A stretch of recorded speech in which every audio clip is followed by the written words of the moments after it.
আমি তো বলবো ইসরায়েলের প্রধানমন্ত্রী যেমন গাজাকে মাটির সঙ্গে মিশিয়ে দিয়েছেন, এই ক্রস বর্ডার টেররিজম যারা করছে তাদেরকেও মাটির সঙ্গে মিশিয়ে দেওয়া উচিত।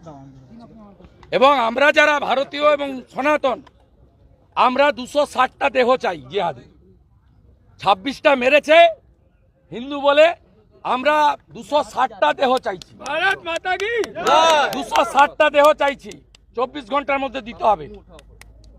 দেশের প্রধানমন্ত্রীকে অনুরোধ করছি, আর্মিকে এবং প্যারামিলিটারি ফোর্সকে অনুরোধ করছি, আমরা উই ওয়ান্ট ইট। এখানে অবৈধভাবে মাইক বাজিয়েছে।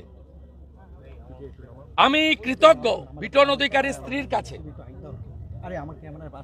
এখানে মন্ত্রীরা এসে মমতার নির্দেশে নাটক করছিল। আমি পৌঁছানোর পরে ডাইরেক্ট বলে দিয়েছে যে আমার স্বামীকে কালমা পড়তে বলেছিল, আমার স্বামী হিন্দু, কালমা পড়তে জানে না, তাই গুলি করে মেরে দিয়েছে।